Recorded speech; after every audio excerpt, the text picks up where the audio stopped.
निर्वाणे गोविंद से मागे पुढे काहीच साकडे पडून दे. विषय तो त्यांचा झाला नारायण.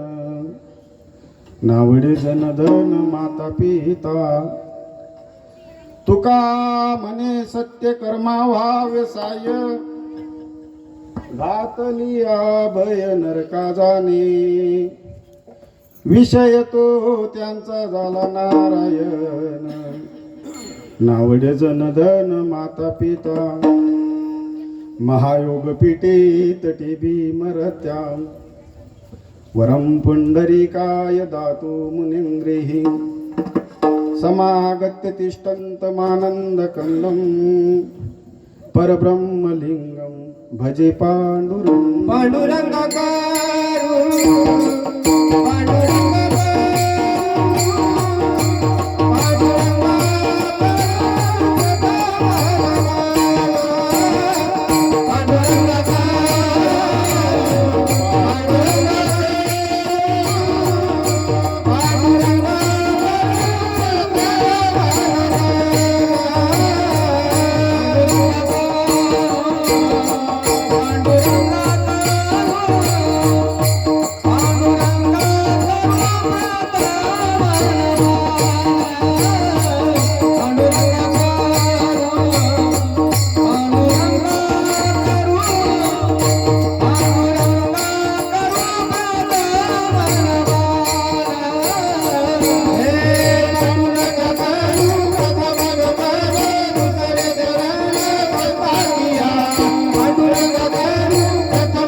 करू प्रथम मन. दुसरे चरण संतांची या. त्यांच्या कृपादाने कथेचा विस्तार. बाबाजी सद्गुरुदास तुका. अलंकापुरे पुण्यभूमी पवित्र. तेथे नांदतो ज्ञान राजा सुपात्र. तयाटविता महापुण्य राशी. नमस्कार माझा श्री गुरु ज्ञानेश्वरासी. ओम नमो ज्ञानेश्वरा. करुणा करा दयाळा. तुमचा अनुग्रह लादलो. पावन झालो चराचरी. कर्पूर गौरम करुणावतारम. संसार सारं भुजगेंद्रहारं. सदा वसन्तं हृदयारविन्दे. भवं भवामि सहितं नमामि. नीलाम्बुजश्यामलकोमलाङ्गं. सीता समारोपितवामभागं. पाणुमहासायकचारुचापं. नमामि रामं रघुवंशनाथं वसुदेवं सुतं देवं कंसचाणूरमर्दनं देवकी परमानन्दं कृष्णं वंदे जगद्गुरुं. त्यांना शांत बसवा. या देवी सर्वभूतेषु शक्तिरूपेण संस्थिता नमस्तस्यै नमस्तस्यै नमस्तस्यै नमो नमः. मनोजवं मारुततुल्यवेगं जितेन्द्रियं बुद्धिमतां वरिष्ठं वातात्मजं वानरयुक्तमुख्यं श्रीरामदूतं शरणं प्रपद्ये. श्री गुरुचरण सरोज रज निजमन मुकुर सुधारी बरनौ रघुबर बिमल जसु जोदायको फलचारी. बुद्धिहीन तनु जानिके सुमिरव पवन कुमार बल बुद्धि विद्या देहु मोहे हरव कलेश विकार. विठ्ठला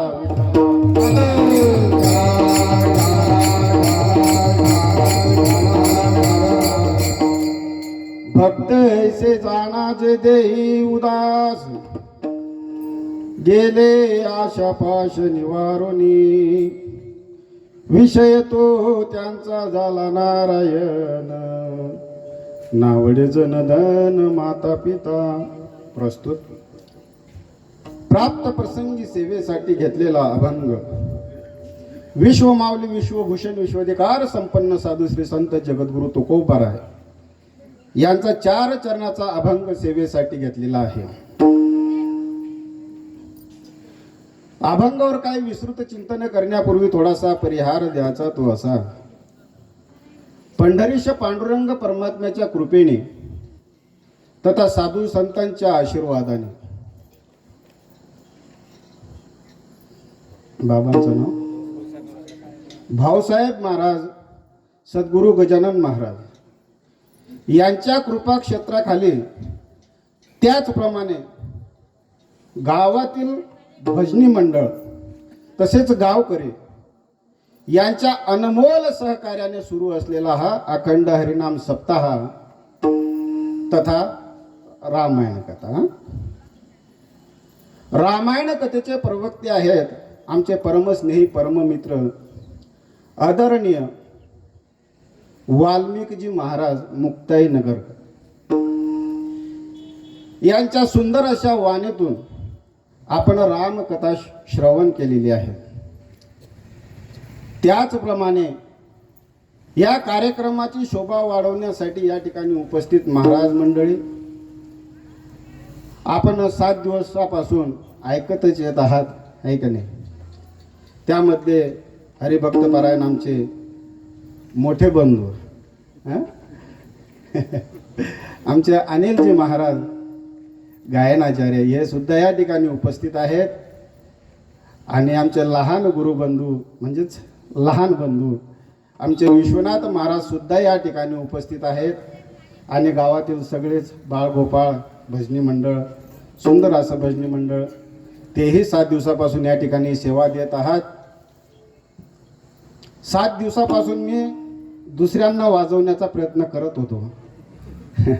आज मला वाजवण्यासाठी उपस्थिती आमचे, मला नका वाजू बरं, पकवाज वाजवा आमचे आदित्य महाराज ते सुद्धा या ठिकाणी उपस्थित आहेत. आणि तुम्ही सगळे मायबाप श्रोते वर्ग तुमच्या सगळ्यांच्या चरणावर नतमस्तक होतो आणि माझ्या सेवेला सुरुवात करतो. विठ्ठला विठ्ठला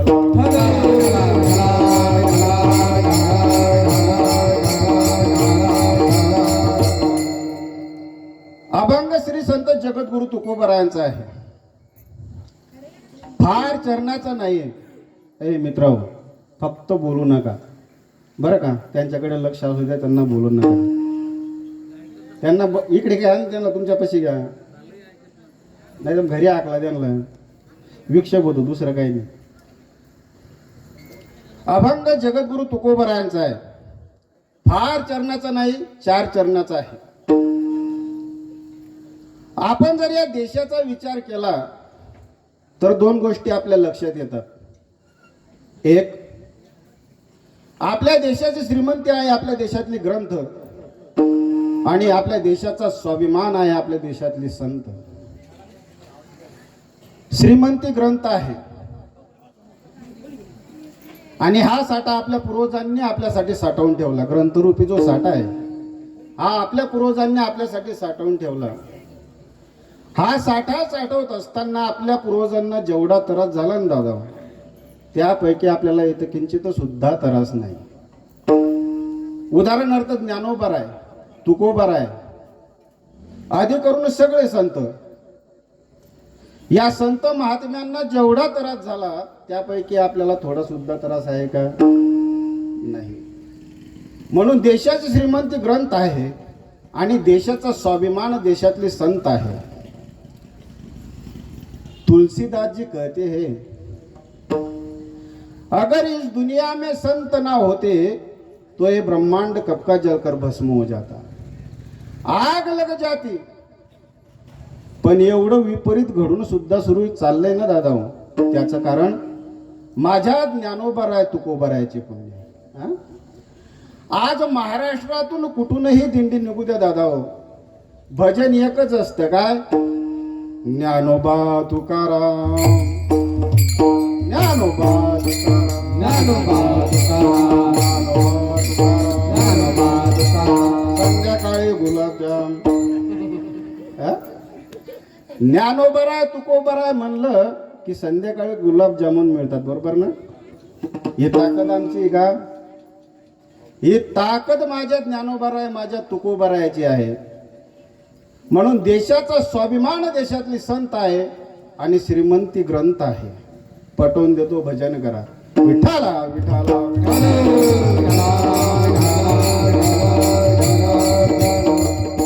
सिकंदर सगळ्यांचं नाव पाठातलं आहे, परिचयातलं आहे.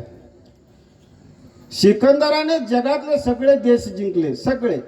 एकही देश शिल्लक ठेवला नाही. फक्त एकच देश शिल्लक राहिला, तो म्हणजे हिंदुस्थान. जेव्हा तो हिंदुस्थान जिंकण्यासाठी निघाला तेव्हा त्याच्या राज्यातले काही धर्मगुरू त्याला आडवे झाले. म्हणाले, महाराज किधर जा रहे हो? बोले, हिंदुस्तान. हिंदुस्तान? जी हाँ. तो हिंदुस्तान से कुछ भी मत लाना महाराज. तो फिर हिंदुस्तान से सिर्फ ऋग्वेद की संहिता लाना. सिकंदर विचारात पडला, आतापर्यंत सगळे देश जिंकत आलो, एकच देश जिंकायचा शिल्लक राहिला, तो म्हणजे हिंदुस्तान. आणि आपले धर्मगुरू म्हणतात की हिंदुस्तान मधून फक्त ऋग्वेद घेऊन या.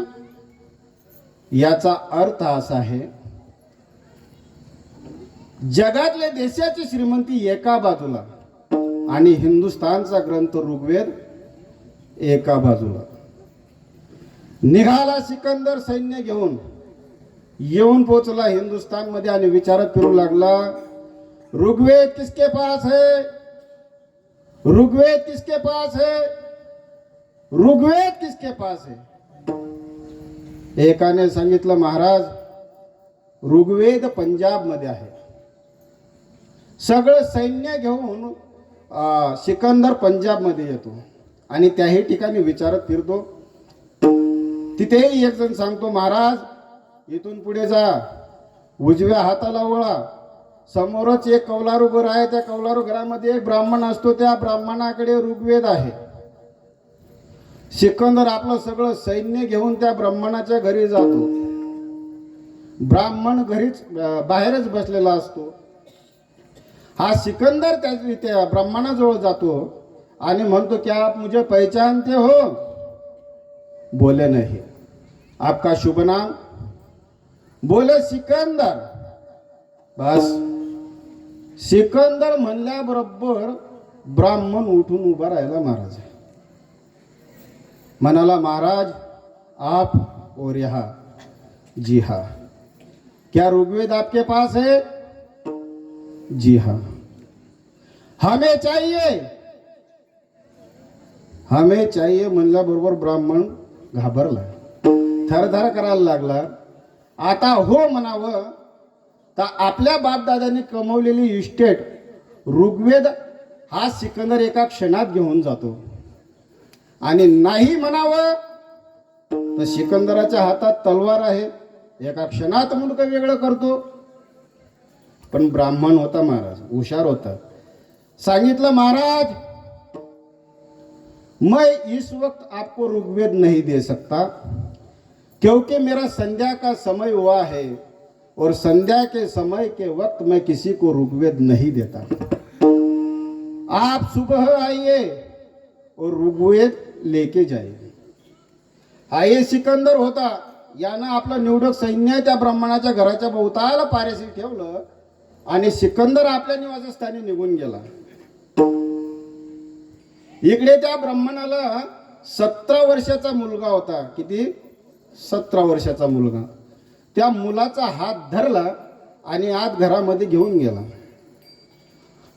दरवाजाची कडी लावून घेतली आतमधून. उजव्या हाताला मुलाला बसवलं, डाव्या हाताला ऋग्वेद घेतला आणि मध्यंतरी होम पेटवला. झोपला नाही ब्राह्मण रात्रभर, बरं का. त्या 17 वर्षाच्या मुलाकडून संपूर्ण ऋग्वेद पाठांतर करून घेतला. पाठांतर करण्याची पद्धत अशी होती दादा, ऐका. एक पान फाडायचं, त्या 17 वर्षाच्या मुलाकडून पाठांतर करून घ्यायचं, कंठस्थ करून घ्यायचं आणि ते पान होमात टाकायचं. करता करता करता करता करता करता संपूर्ण ऋग्वेद त्या ब्राह्मणाने त्या 17 वर्षाच्या मुलाकडून पाठांतर करून घेतलं. शेवटचं पान शिल्लक होतं, ते शेवटचं पान फाडलं आणि असं डोळ्यासमोर धरलं. अगदी डोळे भरून त्या पानाकडे त्या ब्राह्मणाने पाहिलं. अंतःकरणाला लावलं महाराज. ब्राह्मण ढसाढसा रडला. शेवटचं पान त्या मुलाकडून पाठांतर करून घेतलं आणि होमात टाकलं. तितक्या तिकडे सिकंदराला बातमी गेली, ब्राह्मणाने संपूर्ण ऋग्वेद जाळून टाकले.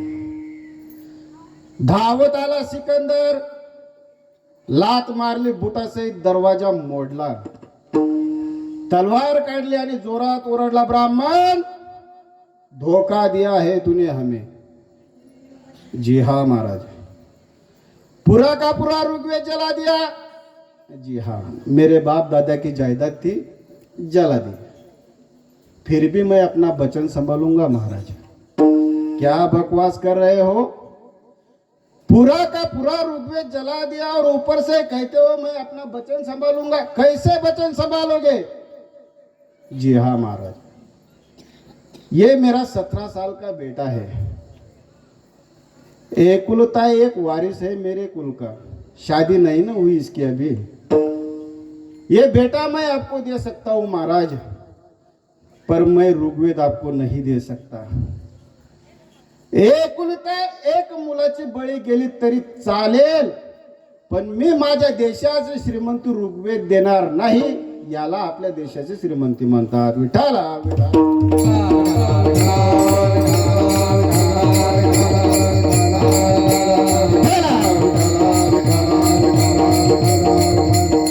देशाची श्रीमंती ग्रंथ आहे आणि देशाचा स्वाभिमान देशातली संत आहे आणि त्या संत परंपरेतले जगद्गुरु तुकोबराय.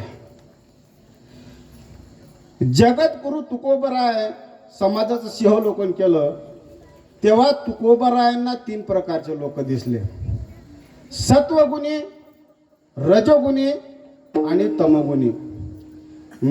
प्रकाराचे 3 प्रकाराचे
जगद्गुरु तुकोबारायांना 3 प्रकारचे लोक दिसले. सत्वगुणी, रजोगुणी आणि तमोगुणी. जगद्गुरु तुकोबारायांना 3 प्रकारचे लोक दिसले. तुलसीदासांना 9 प्रकारचे दिसले. 9. त्याच्यामध्ये तुलसीदासांनी प्रकार पाडले महाराज. ऐका. पोपटाच्या जातीचे,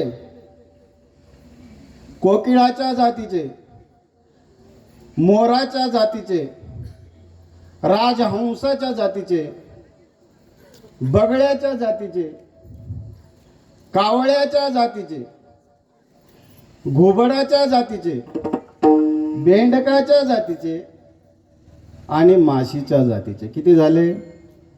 तुम्हीच मोजले म्हणा. पोपटाच्या जातीचे. जेवढं शिकवलं तेवढंच बोलतात. शिकविले तैसे पडो जा आणि बोल. जेवढं शिकवलं तेवढंच बोलतात. एकाने पोपट नेला महाराज बाजारात विकण्यासाठी. रस्त्याच्या कड्याला बसला. गिऱ्हाईक आलं. पोपट विक्री आहे वाटतं. त्या पोपटानेच उत्तर दिलं, यात काय संशय. अहो तुमचा पोपट खूप विद्वान दिसतोय. त्या पोपटाने पुन्हा उत्तर दिलं, यात काय संशय. त्या माणसाने 10,000 रुपयामध्ये तो पोपट विकत घेतला आणि घरी घेऊन आला. गावातल्या लोकांना माहिती पडलं, पाटलाने जो पोपट आणलाय तो अगदी विद्वान आहे. अख्खं गाव त्या पोपटाला बघायला यायला लागलं आणि प्रश्न विचारायला लागले. बिनपगारी फुल अधिकारी, ज्यांना नोकरी नाही ते म्हणायचे, पोपट दादा नोकरी भेटेल का? यात काय संशय. पोपट दादा 35-40 वर्ष वय झाले, लग्न झालं नाही अजून, एखादी भेटेल का? यात काय संशय. कोणी कोणताही प्रश्न केला का त्या पोपटाचं उत्तर ठरलेलं होतं, काय? यात काय संशय. एकाने 1 तासभर त्या पोपटाचं निरीक्षण केलं महाराज. कोणीही आलं, कुठलाही प्रश्न केला, त्या पोपटाचं उत्तर ठरलेलं होतं, यात काय संशय. त्यानं निरीक्षण केलं 1 तासभर आणि त्या पोपटाच्या मालकाला भेटला, पाटील तुम्हाला पहिल्या मालकानं फसवलेलं दिसतं.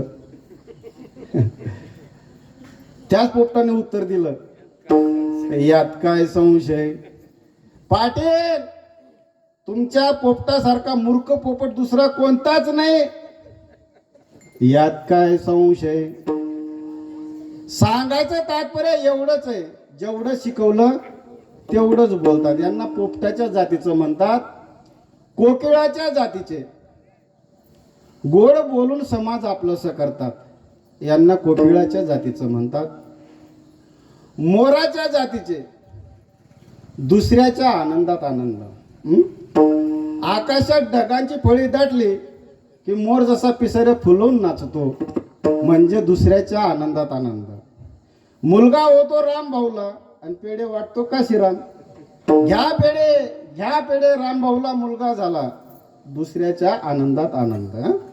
मोराच्या जातीचे. राजहंसाच्या जातीचे. राजहंसापुढे जर पाणी मिश्रित दूध ठेवलं की राजहंस दूध ग्रहण करतो आणि पाणी मात्र तसंच ठेवतो. म्हणजे सार भागाचं ग्रहण करतो आणि असार भागाचा काय करतो? त्याग करतो. सार असार म्हणजे नेमकं काय? आता पहा, आपल्याला बदाम खायचा आहे, दुकानावरचा नाही, झाडाचा पिकलेला बदाम. तो बदाम खायचा आहे तर आपल्याला अगोदर काय करावं लागेल दादा? काय करावं लागेल रे? फोडावं लागेल. बरोबर, तोडावा नाही रे, फोडावा लागेल. तो बदाम फोडल्यानंतर वरचं ट्रपल काय करायचं? खायचं फेकायचं, आतली बी काय करायची? बरोबर. मग वरचा भाग काय झाला? असार. आणि ती बी काय आहे?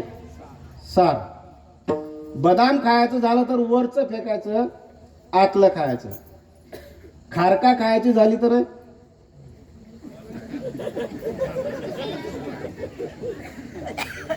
खारका खायची झाली तर वरचं खायचं, आतली बी फेकायची. हा, बदाम खायचं झालं तर वरचं फेकायचं, आतलं खायचं. खारका खायची झाली तर वरचं खायचं आणि आतलं फेकायचं. आता आंबा खायचा झाला तर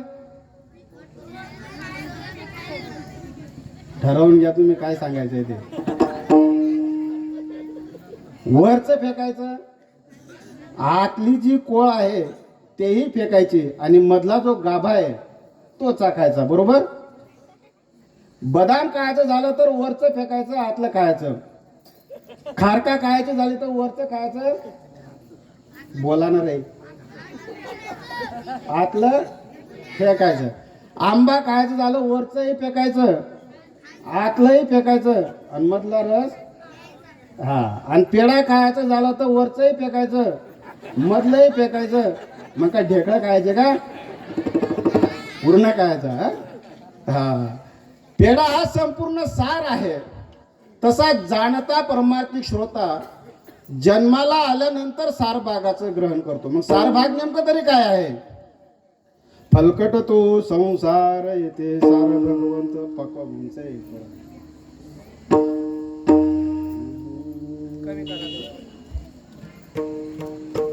स्वर लावून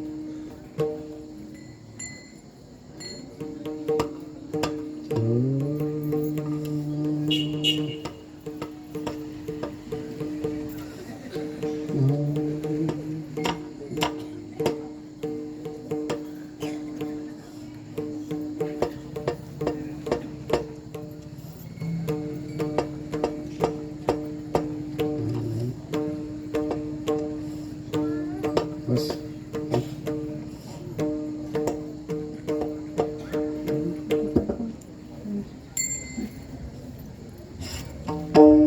फलकट तो संसार येथे सार भगवंत. पोपटाच्या जातीचे, कोकिळाच्या जातीचे, राजहंसाच्या जातीचे, मोराच्या जातीचे किती झाले? 4. 5वा आहे बगळा. बगळ्याला जर त्याचं साध्य साधायचं असेल तर पाण्यामध्ये तो 2 पायावर कधी उभा राहत नाही, तो एका पायावर उभा राहतो. एका पायावर उभा राहतो. मग त्या माशांना असं वाटतं तो पांढरा शुभ्र बगळा एका पायावर उभा असतो. त्या माशांना असं वाटतं हरिद्वार कडचा कोणतरी साधू तपश्चर्या करीत असावा. मग ते मासे त्याच्या अवतीभोवती फिरतात आणि बगळा मग त्यांचा काटा काढतो. तसे समाजामध्ये बगळ्याच्या जातीचे लोक आहेत. कावळ्याच्या जातीचे. कावळा हा चांगलं कधीच खात नाही आणि राजहंस वाईट कधीच खात नाही. एका ठिकाणी फार सुंदर वर्णन आहे.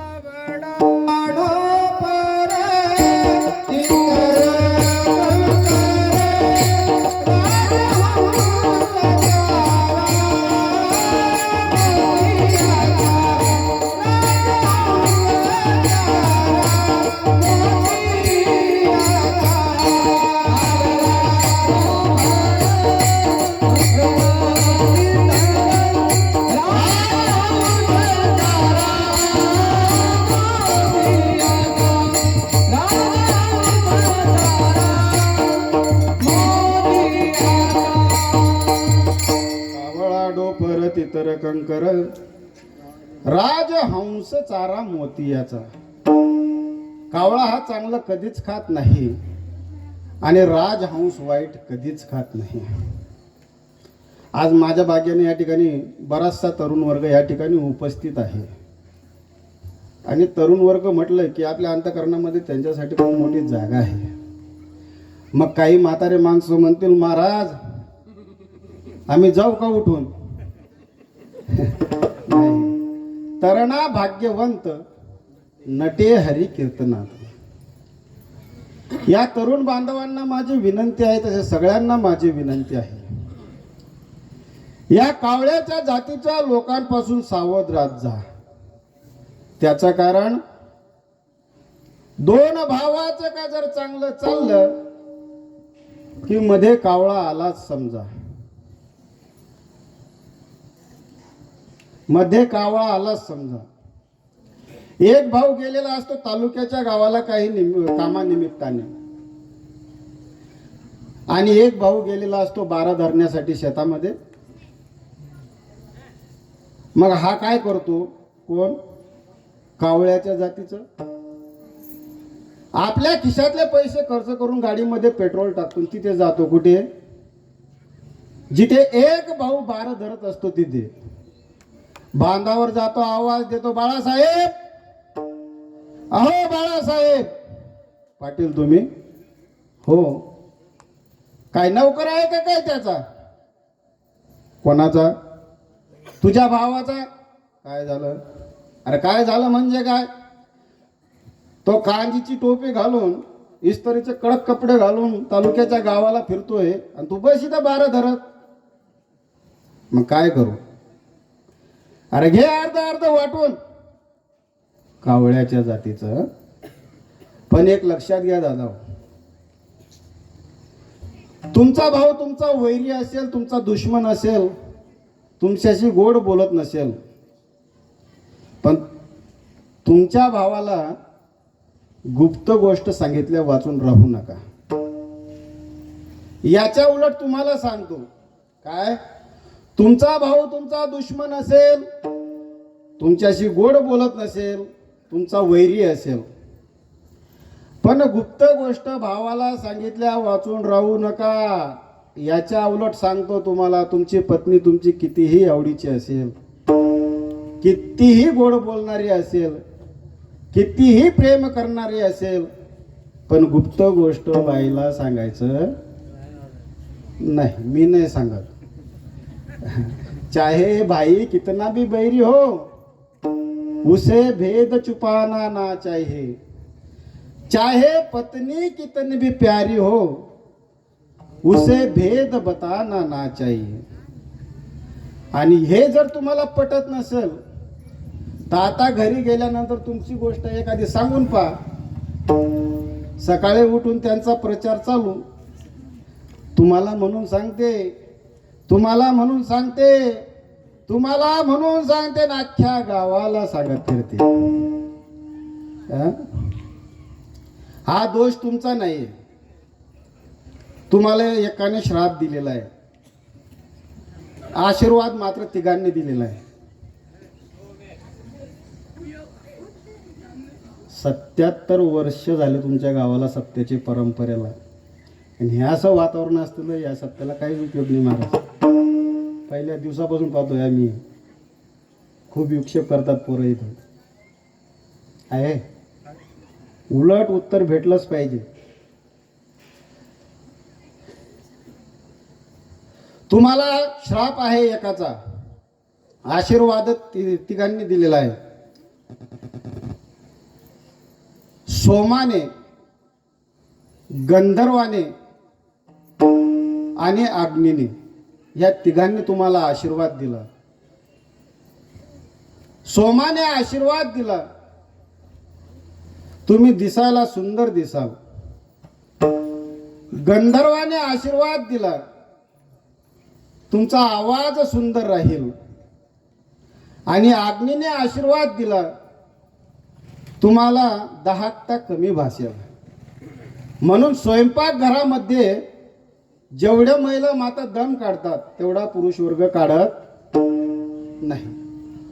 या तिघांनी तुम्हाला आशीर्वाद दिला, श्राप मात्र एकाने दिला. महाभारतातला छोटासा प्रसंग आहे.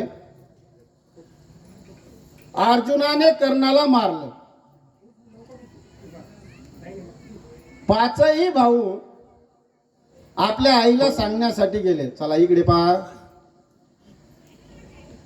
पाचही भाऊ आपल्या आईला सांगण्यासाठी गेले. सगळ्यांच्या पुढे अर्जुन होता. सांगितलं, आई वैऱ्याला मारलाय. कोणी? अर्जुनाने कोणाला? वैर्याला. अरे हो, त्याला काही नावगाव आहे का? नाही आहे ना, कर्ण. बस, कर्ण म्हणल्याबरोबर अर्जुन सगळ्यांच्या पुढे उभा होता की आहे आपल्याला शाबासकी देईल म्हणून. कर्ण म्हणल्याबरोबर कुंती मातेने अर्जुनाचे दोघं हात धरले आणि टाहो फोडला. रडतच उठून उभी राहिली. सांगितलं, ए अर्जुना, अरे कर्ण हा काय तुमचा वैरी नव्हता, थोरला भाऊ होता तुमचा, थोरला भाऊ. पाचही पांडव एकामेकाच्या तोंडाकडे बघायला लागले. धर्मराजाने विचारलं, आई आमचा थोरला भाऊ कर्ण हे कसं काय? सांगते. लग्नाच्या अगोदर सूर्यमंत्र जपला होता, त्या सूर्यमंत्राद्वारे कर्णाचा जन्म झाला. लग्नाच्या अगोदर मूळबाळ कसं झालं, जगात तोंडाला काळं फासलं जाईल या भीतीपोटी पेटीत घालून सोडला होता तुमचा थोरला भाऊ कर्ण. धर्मराजाचं अंतःकरण भरून आलं. सांगितलं, आई अगं हे अगोदर सांगायला पाहिजे होतं ना. अगोदर सांगितलं असतं तर सिंहासनावर बसून त्याच्या पायाचं तीर्थ घेतलं असतं आम्ही पाचे भावांनी. पण जा आई, आजपासून तुम्हा महिलांना माझा श्राप आहे. तुमच्या पोटामध्ये कुठलीच गोष्ट शिल्लक राहणार नाही. हे धर्मराजाने दिलेला श्राप आहे. विठ्ठला विठ्ठला.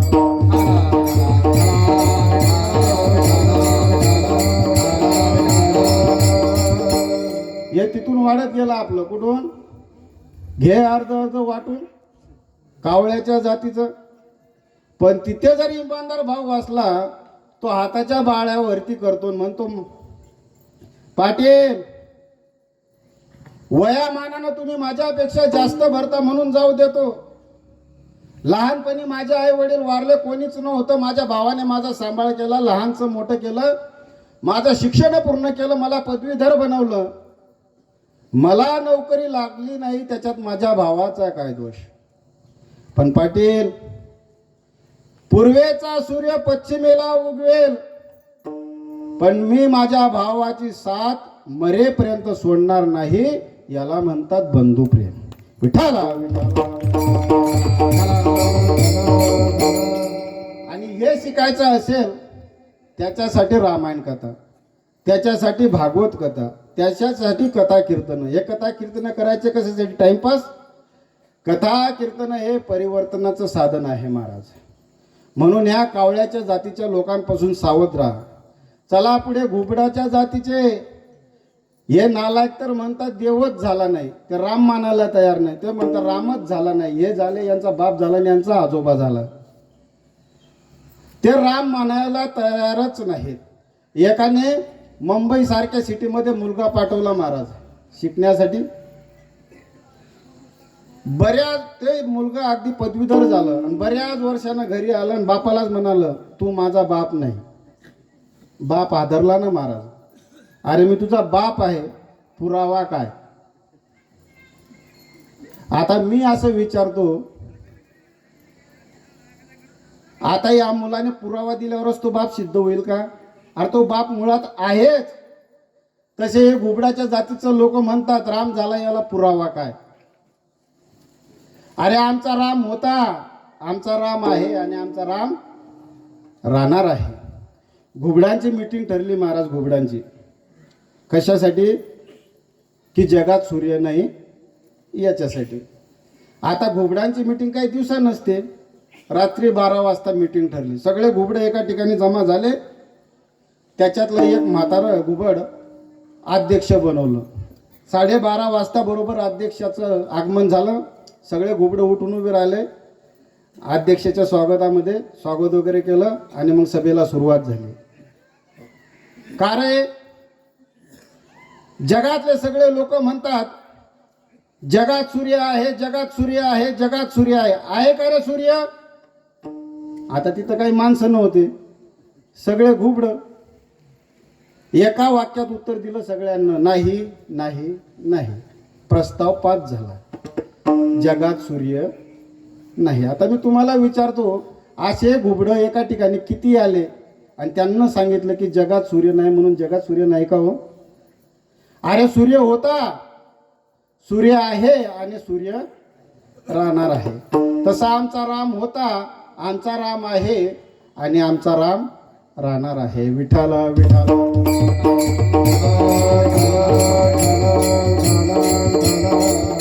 घुबडाच्या जातीचे, बेंडकाच्या जातीचे हे पण नुसते ड्राव करता महाराज.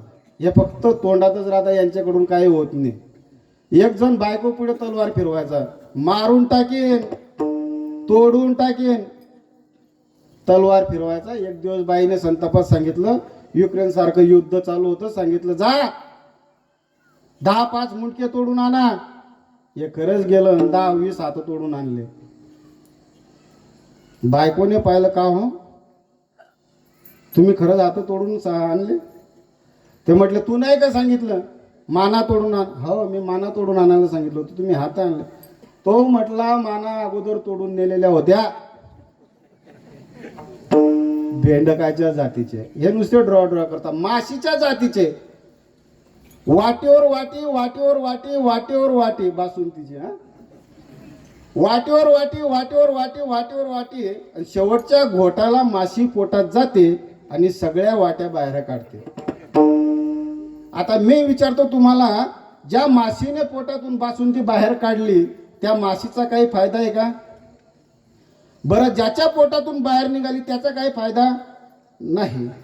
तसे समाजामध्ये माशीच्या जातीचे लोक आहेत, ते स्वतः परमार्थ करत नाही आणि दुसऱ्यालाही परमार्थ करू देत नाही. जगद्गुरु तुकोबाराय म्हणतात, सावधान, तुम्ही परमार्थ करत नाही ना, तुम्ही परमार्थ करत नाही ना, मग दुसऱ्याला तरी आडवं येऊ नका. आणि जर आडवं येत असाल तर घातलिया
महाराज म्हणतात, तुम्ही परमार्थ करत नाही ना, नका करू, पण जे करतात त्यांना तरी आडवं जाऊ नका.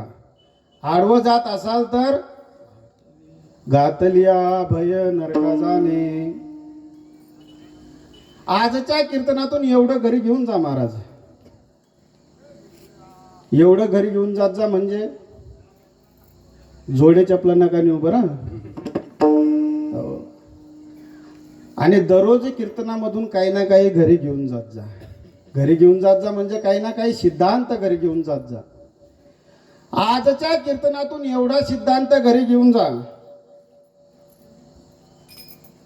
घरी गेल्यानंतर झोपण्याच्या अगोदर 2 मिनिटं विचार करा. काय आपण येताना बरोबर आणलं काय आणि नेताना बरोबर नेणार काय. सर्वत्र वैभव ईश्वराचे, अनु मात्र नाही बा जीवाचे. उघडेची यावे उघडेची जावे. महाराज आमची पत्नी आहे ना, पत्नी येते का. सुभाषितकार म्हणतात, धना आणि भूम वशपश्य गोष्टी भार्या गुरुद्वारे जन स्मशाने. देहश्चितायाम परलोक मार्गे कर्मानी गोगचिती जीव एका. धन भूमीमध्ये राहून जात, गाई ढोर गोठ्यात, पत्नी दारापर्यंत आणि जण स्मशानापर्यंत. देह चितेवर जळतो आणि जीव मात्र कर्मानुसार परलोकात जातो. आराम कहे सब संग साथी, वक्त पड़ा तब कोई नहीं. मतलब के है लोग सभी, दुनिया में किसी का कोई नहीं. जब टिकट है मिला है जाने का, डेरा किया स्मशानों में. वहाँ जलाने वाले लाखों थे, जलने वाला कोई नहीं. अरे जाळायला अख्खं गाव सोबत असतं, पण जळणारा मात्र एकटाच असतो. एकदा का येड्या बाबळीच्या लाकडावर टाकलं, मग ते तुम्ही असो मी असो कोणीही असो, एकदा का येड्या बाबळीच्या लाकडावर टाकलं, एकदा का अग्नी प्रज्वलित झाली की मग सुरुवातीला केस जळतात. तृणप्राय केस जळती, अस्ति काष्टा सारख्या भाजती. कपाळ भंगलिया मोक्ष म्हणती, लोक जातील घराशी. सुरुवातीला केस जळतात, नंतर कातडी जळते, त्याच्यानंतर मांस जळतं, नंतर हाडे जळतात आणि सरती शेवटी कपाळ पाटी फुटते. कपाळ भंगलिया मोक्ष म्हणती, लोक जातील घराशी. महाराज आमची पत्नी आमच्या सोबत येत नाही, आमचे हाड आमच्या सोबत येत नाही, आमचे केस आमच्या सोबत येत नाही. मग आमच्या सोबत येतं काय. आपल्या सोबत येतं कर्म. कर्माने गोगच्छी ती जीव एका. चांगलं कर्म केलं तर चांगलं येतं आणि वाईट कर्म केलं तर वाईट येतं. मग महाराज म्हणतात चांगलं कर्म वाईट कर्म करण्यापेक्षा चांगलं कर्म करा ना. तुका म्हणे सत्य कर्मा वावे साह्य, घात लिया भय नरका जाणे. कर्म हा काही सावयव पदार्थ नाही दाखवण्यासाठी. जसं सुगंध फुलाच्या आश्रयाने, गुण गुणीच्या आश्रयाने, धर्म धर्मीच्या आश्रयाने, तसं कर्म हे कर्मीच्या आश्रयाने असतं. महाराज सत्कर्म करा, सत्कर्म करा, सत्कर्म करा. सत्कर्म करायचं कोणाला सोपं आहे. जे सत्कर्म करतात त्यांना सहकार्य करणं म्हणजे सत्कर्माला सहकार्य करणं. आता या ठिकाणी सप्ताहाचं आयोजन आहे, या लोकांना सहकार्य करणं म्हणजे सत्कर्माला सहकार्य करणं. बरं बरं. महाराज सत्कर्म करतं कोण. सत्कर्म हे भक्त करतात. आणि मग ते भक्त ओळखायचे कसे. अभंगाचं प्रथम चरण.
ऐसे जाणा जे देही उदास, गेले आशा पाश निवारुनी.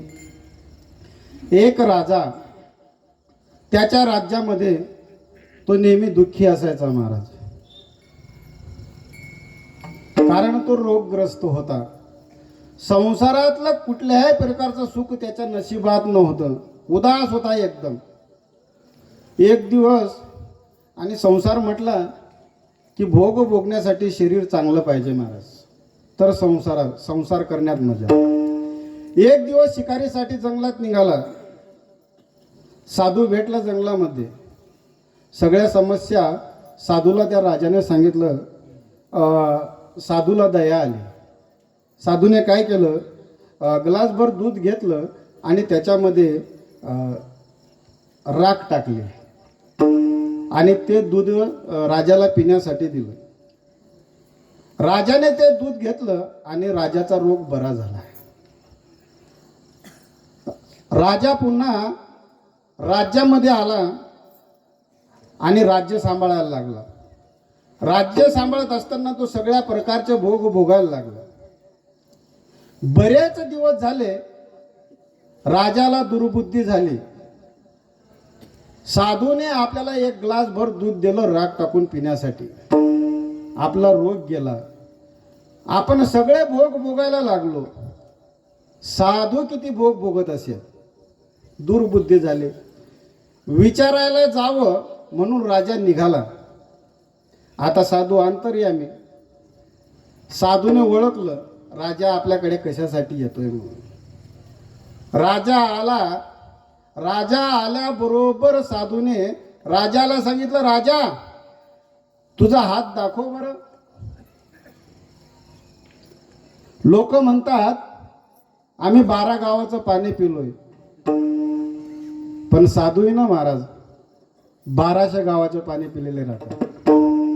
आल्या आल्या राजाला सांगितलं, राजा तुझा हात दाखव. राजाने हात दाखवला. राजा काही प्रश्न करणार तितक्यात साधूने सांगितलं, राजा तुझ्या हाताची हस्तरेखा सांगते की तू 7 दिवसात मरणार आहेस. राजा जो प्रश्न करण्यासाठी आला होता तो प्रश्नच विसरून गेला महाराज.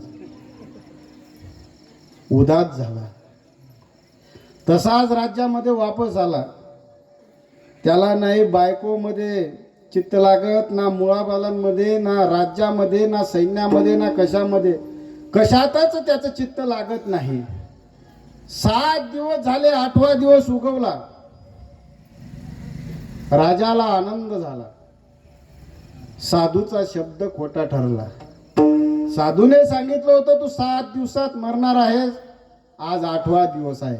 मी मेलो नाही. साधूचा शब्द खोटा ठरला. साधूला विचारायला जावं म्हणून राजा निघाला. साधूला म्हणाला, साधू महाराज तुमचा शब्द खोटा ठरला. तुम्ही सांगितलं होतं 7 दिवसात मरणार आहे. आजचा 8वा दिवस. साधूने विचारलं, राजा खरं सांग 7 दिवस तुझी अवस्था कशी होती. राजाने खरं खरं सांगितलं, महाराज ना बायको दिसत होती, ना पोरं दिसत होते, ना राज्यातलं कोणतं सुख, काहीच दिसत नव्हतं. सारखा यम डोळ्यापुढे फिरत होता. तेव्हा साधूने सांगितलं, राजा अरे तू जसा 7 दिवस संसारात उदास झाला ना, तसं आयुष्यभर आम्ही या शरीरावर उदास राहतो. भक्त ऐसे जाना जे देही उदास. आता जे जे देही उदास जर म्हटलं तर अतिउक्ती दोष होईल. अतिउक्ती दोष म्हणजे एक जण डॉक्टरकडे आला. सांगितलं या बसा. टेबलावर बसवलं त्याला. सांगितलं झोपा. जीभ दाखवा. डोळे दाखवा. आ करा. 4 तास तपासलं महाराज. किती? 4 तास. सांगितलं बरं का पाटील, तुमच्या आजोबाला माझ्या आजोबाने तपासलं. बरोबर आहे डॉक्टर साहेब. माझ्या बापाने तुमच्या बापाला तपासलं, यही बरोबर आहे. आता मी तुम्हाला तपासतोय, ठीक आहे. आता माझा मुलगा डॉक्टरकी करतोय, पुढे तो तुमच्या मुलाला तपासेल. बरोबर आहे डॉक्टर साहेब, पण एवढ्या 4 पिढ्या सांगायची काय गरज. सांगतो, तुझा विश्वास बसायला पाहिजे म्हणून या 4 पिढ्या सांगितल्या. तुला जरा महत्वाचं सांगायचं आहे. बरं बरं सांगा. सांगतो. उद्या 4 वाजेपर्यंतच तू जगणार आहे. चेहरा पडला ना महाराज त्याचा, उदास झाला तो. तसाच घरी आला. घरी आल्याबरोबर बायको म्हणते, पाणी घेता का चहा घेता, नाश्ता घेता का जेवण करता. हा म्हटलं आता काहीच नाही करता, आता फक्त मरता. उदास झालं ना ते. याला म्हणणार तुम्ही भक्ताईशे जाणार जे दे उदास. चला पुढे. बसमध्ये प्रवास करत असताना महाराज आम्हाला प्रवासात काय काय अनुभव येतील हे सांगू शकत नाही. बसमध्ये सीट मोकळं होतं, खिडकीच्या बाजूला जाऊन बसलो. बाजूचं सीट खाली होतं. एक जण येऊन बसला, आमच्या नशिबातच राहतात ते. तो नेमका माझ्याजवळ येऊन बसला आणि मला असा खालीन वरून पाहायला लागला, खालून वरून बघायला लागला. ते धोतर, पांढरं शर्ट, पांढरं शुभ्र शर्ट, तो खालून वरून माझ्याकडे बघायला लागला. विचारलंच त्यानं, महाराज दिसता वाटतं. त्याला म्हटलं नाही, तमाशगिरी.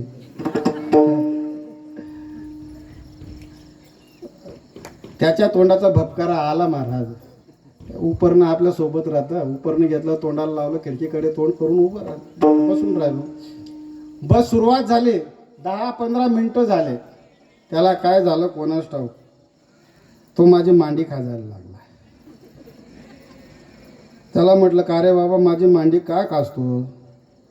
तो म्हणे, महाराज ही तुमची मांडी, मग माझी मांडी कुठे. त्याला म्हटलं, तुझी मांडी तू शोध.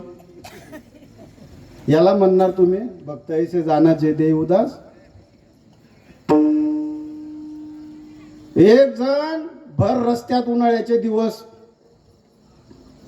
चालता चालता गटारीत जाऊन पडलं महाराज. अनिल महाराज गटारीत जाऊन पडलं आणि गटारीत पडल्या पडल्या भारताच्या सरकारला शिव्या द्यायला लागलं. काय भारताचं सरकार मूर्ख आहे. इकून तिकून रस्ते काढले, मधात गटारा. अरे मधात गटारे नाही रे, गटारीत तू.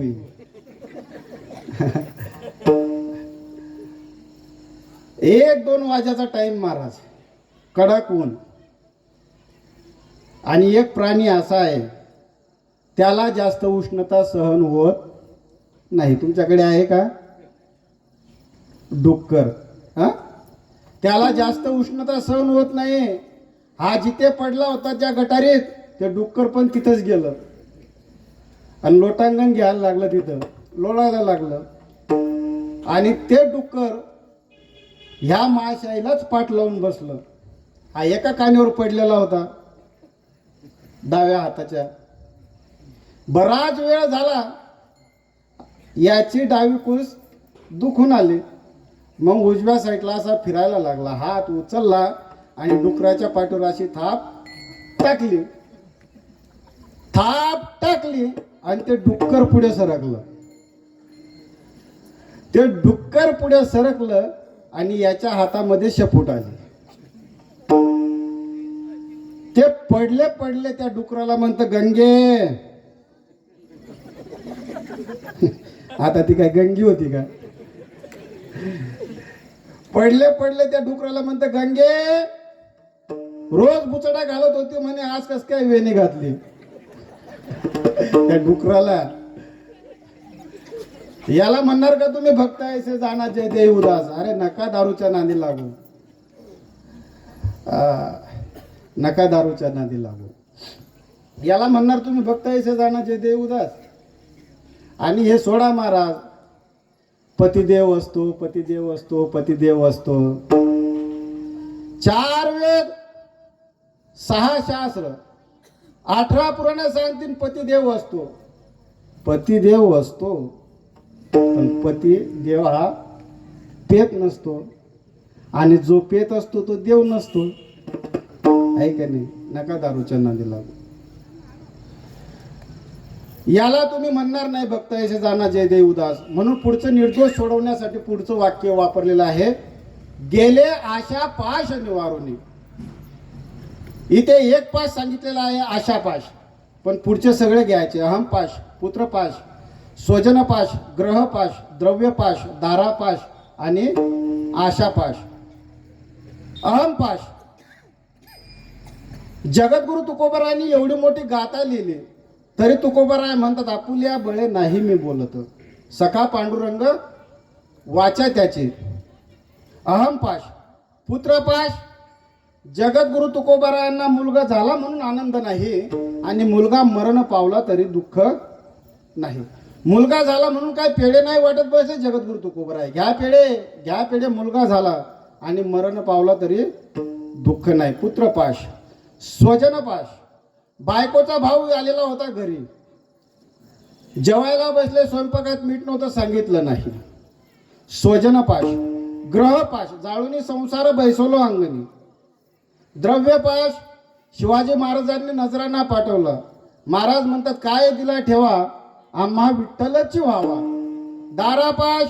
बाईला मेली मुक्त झाली, देवे माया सोडविले. आणि सरती शेवटी आशापाश. भ्रांती माझी सप्तपाश. अहम दारा पुत्रपाश. स्वजन ग्रह द्रव्य पाश. आशापाश 7वा. या 7ही पाशांची निवृत्ती राम नामाने होत असल्यामुळे त्या भक्तांचा विषय काय होतो?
तो त्यांचा झाला नारायण.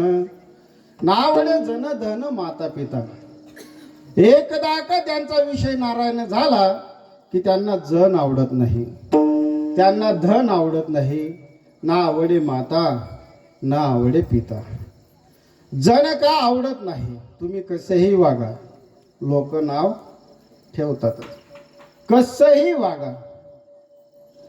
कुंभार दादा निघाला बाजाराच्या गावाला, सोबत 18 वर्षाचा मुलगा, सोबत गाढव. निघाले बाजाराच्या गावाला. चालता चालता एका चौकात काही मंडळी भेटले. कुमार दादा, काय गाडं विकत आणलं का काय? आता गाडं विकत भेटते का?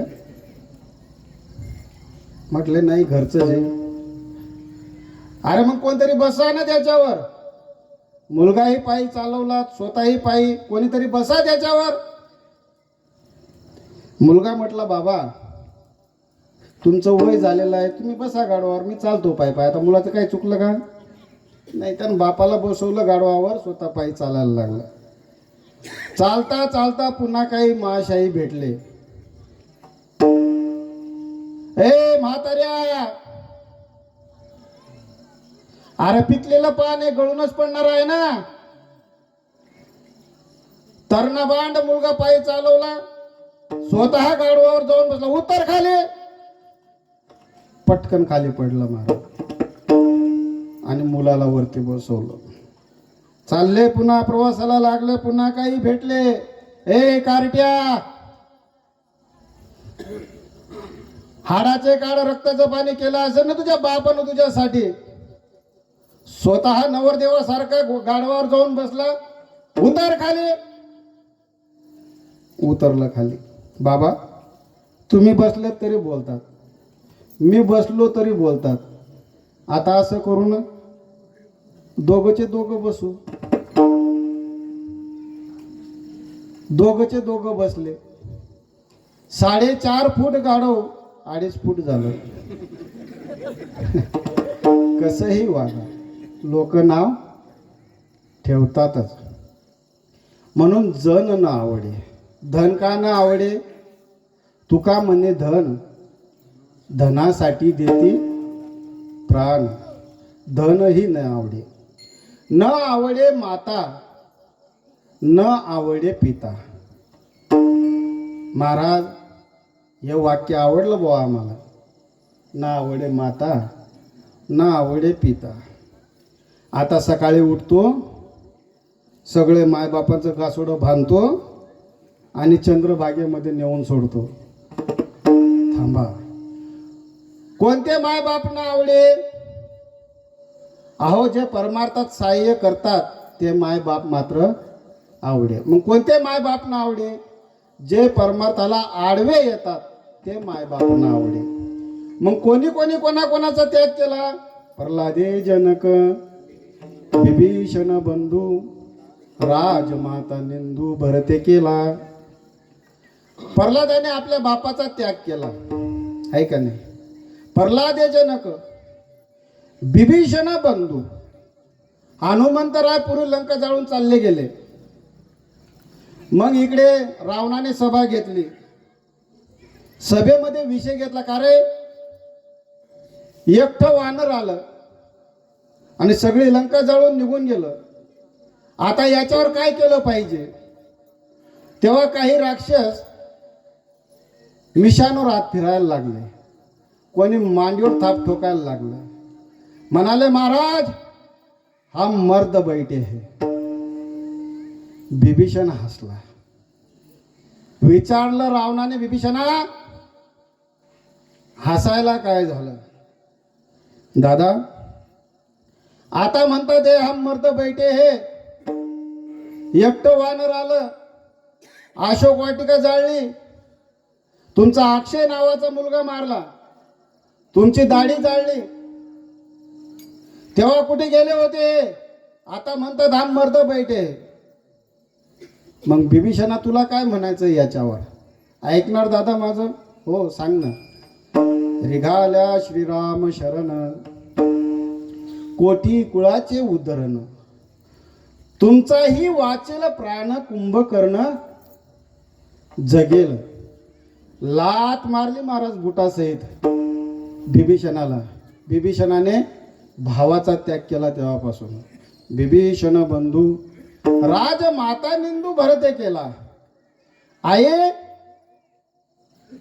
तुझी जीभ काय गळून पडली नाही? तू वांज काय राहिलीच नाही? रामाला वनवास मागताना तुझी जीभ काय गळून पडली नाही? जा, आजपासून तू माझी आई नाही, मी तुझा मुलगा नाही. राजमाता निंदू भरते केला. महाराज, तुम्ही म्हणता जन आवडत नाही, धन आवडत नाही, ना आवडे माता म्हणतात, ना आवडे पिता. मग का हो महाराज? साधू संत हे जर आजारी पडले तर मग त्यांचं करतं कोण? कोण करतं? त्याचं उत्तर महाराज अभंगाच्या 3ऱ्या चरणात. निर्वाणी गोविंद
विषय येतो त्यांचा झाला नारायण.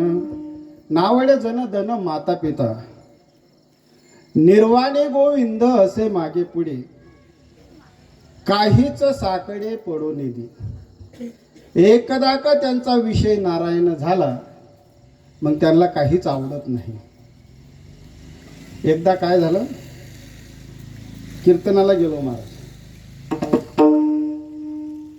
पखवाज वाजवण्याची सेवा होती आमच्याकडचे महाराज, त्यांच्यासोबत गेलो कार्यक्रमाला. बारशाचा कार्यक्रम होता. कार्यक्रमाची वेळ होती 8 ते 10. 7 वाजेपासून त्या बाया मुलाला नाव ठेवण्याचा कार्यक्रम चालू होता. बराच वेळ झाला पण बाया काही त्यांचा कार्यक्रम आठवत नव्हत्या. मग मी महाराजांनी घरमालकाला बोलून घेतलं, दादा कीर्तन वगैरे करायचं आहे का नाही? 8 वाजले, बाईंचा कार्यक्रम अजून चालूच, त्यांना म्हणावं बंद करा ते. घर मालक गेला, सांगितले कीर्तनाची वेळ झाली, हा कार्यक्रम बंद करा. कार्यक्रम बंद करा असं म्हणल्याबरोबर आतून खोलीमधून एक आवाज आला. महाराज, कोण आहे रे तो आवाज बंद करा म्हणणारा? आम्ही सगळ्यांनी अशी मान फिरवली. महाराज खिडकीजवळ बसलेलो होतो. एक म्हातारी काठी टेकत टेकत टेकत टेकत बाहेर आली.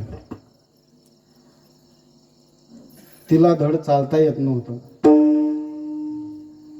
दुर्दैव असं महाराज, तिच्या कपाळाला कुंकू नव्हतं. ती आली बाहेर. त्या बाळाचं नाव ठेवल्यानंतर एक कार्यक्रम होत असतो, कोणता? नाव घेण्याचा कार्यक्रम. ती म्हातारी बाहेर आली. तिने आवाज दिला, कोण आहे रे तो? बंद करा म्हणणारा. अजून मी नाव घ्यायची बाकी आहे. पण तिने नाव घ्यायला सुरुवात केली. अनिल महाराज दत्ताच्या देवळात करत होते आरती. दत्ताच्या देवळात करत होते आरती. ते गेले वरती, मी राहिले खालती.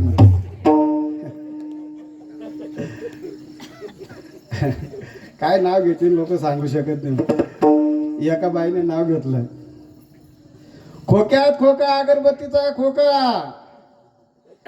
मी त्यांची मांजरण, ते माझे बोखा. शाबास.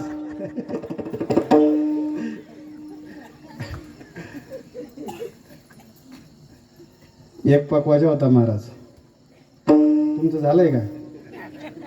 नाही, ध्यानात ठेवा. मग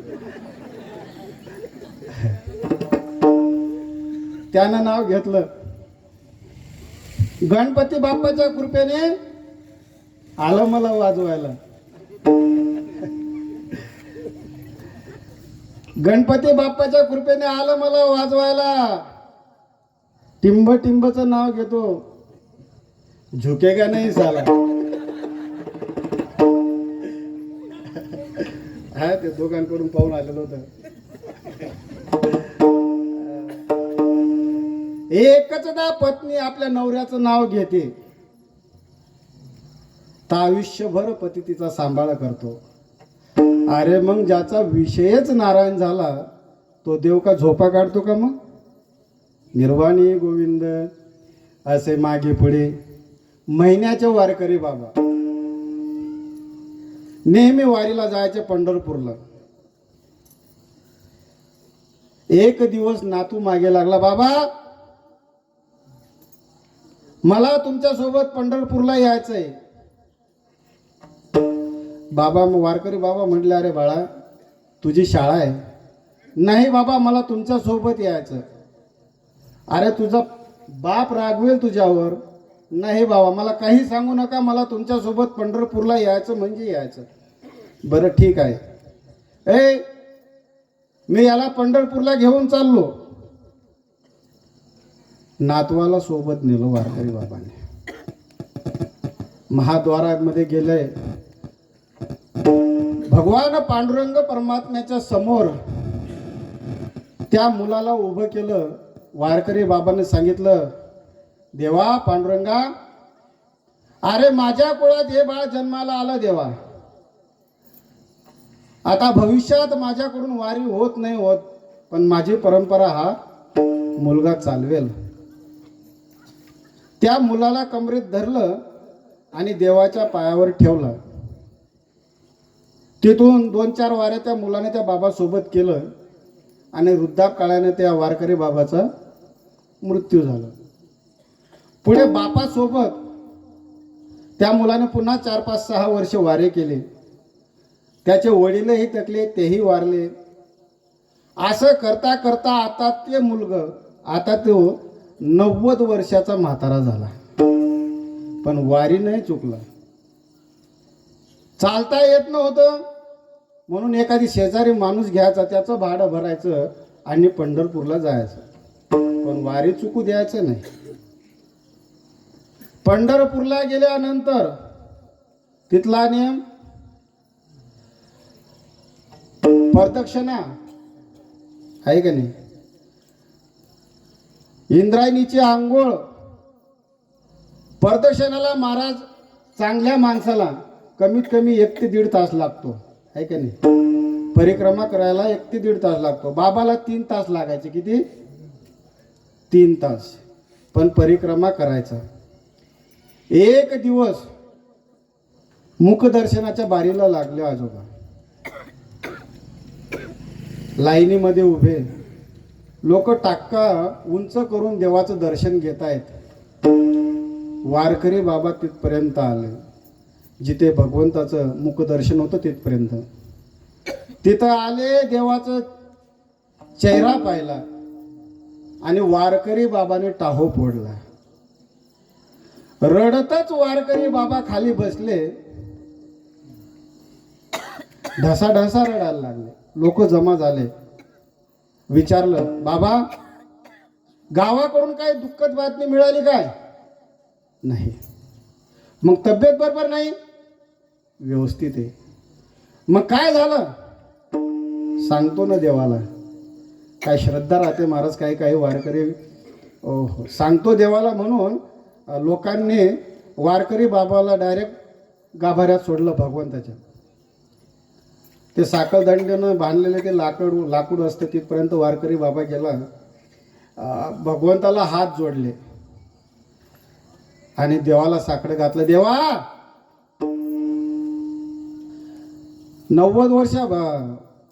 10 वर्षाचा होतो देवा, तेव्हा बाबांनी माझ्या आजोबांनी इथे तुझ्या समोर मला आणून सोडलं होतं. तेव्हापासून तर आजपर्यंत एकही वारी चुकलो नाही देवा, आणि तुझ्याकडे काही मागितलंही नाही. पण देवा आता याच्या पुढे माझ्याकडून वारी होईल न होईल हे काही सांगू शकत नाही. पण देवा आता थोडासा डाग लावतो बरं का, आता थोडासा डाग लावतो. मी आजपर्यंत तुझ्याकडे काही मागितलं नाही, पण आता थोडा डाग लावतो देवा. मी जर मेलो ना तर मला पुढचा जन्म वारकऱ्याच्या घरी दे. देवाच्या चरणावर पाय ठेवलं, डोकं ठेवलं महाराज, आणि वारकरी बाबा तिथून घरी आले. आणि वारकरी बाबा 2-4-8 दिवसांना आजारी पडले. संडासी लागल्या, थंडी ताप. आता 90 वर्षाचं वय. क्वाट सहित उचलला म्हातारा आणि जर्सी गाईच्या गोट्यात नेऊन ठेवलं. जर्सी गाईच्या गोट्यात नेऊन ठेवलं. आता 90 वर्षाचं वय असताना अशा अवस्थेत माणसाला उठता येईल का? आहे का नाही? दुपारचे 12 वाजले तरी वारकरी बाबाला जेवण नाही महाराज. आयुष्यात कधी रडला नाही वारकरी, आज रडला. देवाला आठवण केली. देवा सांगितलं होतं ना रे तुला, आता याच्या पुढे माझ्याकडून वारी होणार नाही म्हणून. 12 वाजले तरी जेवण नाही. शेवटी मुलगा आला 12 वाजता नोकरीवरून. घरी विचारलं, का रे बाबाला जेवण दिलं का? ते पोरं म्हणायला लागले, आम्हाला नाही जाऊ वाटत तिकडे, घाण वास येतो. मुलाने जेवणाचा ताट घेतला आणि तोही दरवाजापर्यंत गेला गोठ्याच्या. त्यालाही वास आला. त्यानं ते जेवणाचा ताट त्या दरवाजात ठेवलं आणि बाबाला सांगितलं, बाबा इथे जेवणाचं ताट ठेवलेलं आहे, जेवण करून घ्या. आता 90 वर्षाचं वय, उठता येतं का अशा वयामध्ये? संडाशीने बेजार झालेलं वारकरी बाबा जेवले नाही. वारकरी बाबा देवाचं ध्यान केलं. तुम्हाला काय वाटतं, इकडे वारकरी बाबा जेवला नाही तिकडे देव जेवला असेल? नाही. तुका म्हणे येते पिसे आणि तेथे तैसे असे. जेवला नाही महाराज देव सुद्धा. शेजार ते झाली रात्री 11 वाजता. शेजारती झाली. रुक्मिणी आई साहेब दरवाजात येऊन उभ्या होत्या देवाची वाट पाहत. देव आले आणि रुक्मिणीला सांगितलं, रुक्मिणी तू जा बरं का पुढे, मला थोडंसं काम आहे, मी माझं काम उरकवून येतो. रुक्मिणीला काढून दिलं आणि देव तिथे गेले. कुठे? जिथे गोठ्यात वारकरी कॉट सहित उचलला होता तिथे गेले. दरवाजाची कडी वाजवली, कोणी आहे का आतमध्ये? कोण? मी पांडुरंग बोलतोय. कोणी चेष्टा करते का रे माझी? नाही हो वारकरी बाबा, खरंच मी पांडुरंग बोलतोय. वारकरी बाबा हळूच उठून उभे राहिले आणि भगवान परमात्म्याने आत प्रवेश केला. वारकरी बाबाने पाहिलं, पांडुरंगा तू? हो वारकरी बाबा, काही काळजी करू नका, मी करीन तुमचं सगळं. तो सगळा भरलेला वारकरी बाबा देवाने आपल्या हाताने धुतला.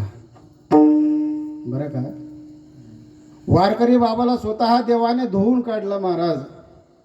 नवीन कपडे परिधान केले. जे भरलेले कपडे होते त्या कपड्यांचं घासोडं बांधलं. सगळं पद्धतशीर केलं. त्या वारकरी बाबाचं जीव घातलं. ते कपडे वगैरे स्वतःच्या हातानं धुतले, वाळू घातले आणि पांडुरंगाने वारकरी बाबाला सांगितलं, वारकरी बाबा काही काळजी करू नका, मी येत जाईन तुमचं करायला. असं सांगून पांडुरंग परमात्मा निघून गेले. हा प्रकार कमीत कमी 7 ते 8 दिवस चालला महाराज. 7 ते 8 दिवस चालला. एक दिवस रुक्मिणी आडवी झाली, म्हणाली, देवा कुठे जातात तुम्ही 9 ते 12? रुक्मिणी, मी का पिक्चरला जातो का काय? अरे माझा एक वारकरी आजारी, त्याची सेवा करण्यासाठी मला जावं लागतं, मला पण तुमच्या सोबत यायचंय. अरे तुला नाही सहन व्हायचं? नाही मला तुमच्या सोबत यायचं. बरं चाल. गेले. त्या गोठ्यापर्यंत गेले. दुर्गंध सुटला महाराज. रुक्मिणी आई साहेब म्हणाले, देवा इकडे खूप घाण वास येतो, आपण थोडं फिरून जाऊ. देव म्हटलं, आपल्याला इथंच तर जायचंय. रुक्मिणी म्हटली, एवढं घाण ठिकाणी? देव म्हटलं, हा इथंच जायचंय. मग रुक्मिणी आई साहेब दरवाजात थांबले आणि देव मधात गेले. ठरल्याप्रमाणे नित्यनेमाने देवाने वारकरी उचलला, धुतला, सगळे कपडे काढले. त्या वारकऱ्याला जीव वगैरे स्वतःच्या हाताने जीव घातला. हा प्रकार सगळं रुक्मिणी आई साहेब पाहतायत. सगळं झाल्यानंतर त्या भरलेल्या कपड्यांचं घसोटं जेव्हा त्या देवाने उचललं, तेव्हा रुक्मिणी आई साहेब ढसा रडायला लागले.